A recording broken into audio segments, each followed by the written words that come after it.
નમસ્તે મિત્રો, સ્વાદુપિંડના કેન્સરના લક્ષણો શું હોય છે એ બાબતમાં માહિતી મેળવીએ. મોટાભાગના કેન્સરના શરૂઆતના સ્ટેજમાં કોઈ ચોક્કસ લક્ષણો નથી આવતા. લગભગ કેસમાં દર્દીને ભૂખ ન લાગવી, કોઈ કારણ વગર વજન ઘટવું, આ બે લક્ષણો સામાન્ય રીતે જોવા મળતા હોય છે.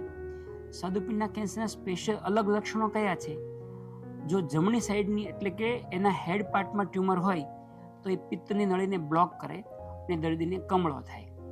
એનો મતલબ એવો નહીં કે દરેક કમળો એ કેન્સરને લીધે હોય છે. 95% કમળાના દર્દીની અંદર કેન્સર કારણભૂત હોતું નથી. પરંતુ જો દર્દીને કમળો થાય પરંતુ એની સાથે તાવ ન આવે, શરીરમાં બેચેની ન થાય, બીજા કોઈ લક્ષણો ન હોય, અમારી ભાષામાં પેનલેસ પ્રોગ્રેસિવ જોન્ડિસ કહીએ, કમળો ધીરે ધીરે વધે અને બીજા કોઈ લક્ષણો ન હોય, તો એવા કેસમાં સોનોગ્રાફી કરીને કન્ફર્મ કરવું જોઈએ કે સ્વાદુપિંડના કેન્સર જેવું તો કંઈ અંદર નથી ને.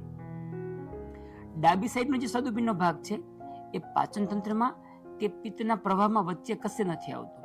એટલે આવા પેશન્ટને જનરલી કોઈ લક્ષણો આવતા નથી. થોડું ઘણું ડાબી સાઈડમાં દુખાવો થાય, ભૂખ ન લાગે અને વજન ઘટવું, આ 3 જ લક્ષણો હોય છે.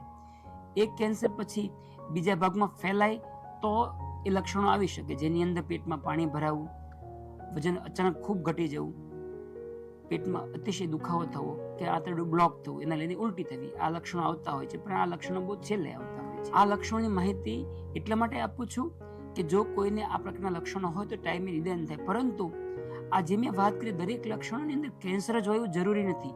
એટલે કોઈ ગભરાવાની જરૂર નથી. કોઈને કમળો હોય કે પેટમાં ડાબી સાઈડમાં દુખાવો હોય તો ગભરાવાની જરૂર નથી, કારણ કે આવા 1000માંથી 1 કેસમાં જ કેન્સર હોઈ શકે. બાકીના કેસમાં આવા જોખમવાળા રોગો હોતા નથી. ખાલી જાગૃતિની જરૂર છે એટલે આ વિડીયો બનાવું છું, ગભરાવા માટે નહીં. ધન્યવાદ.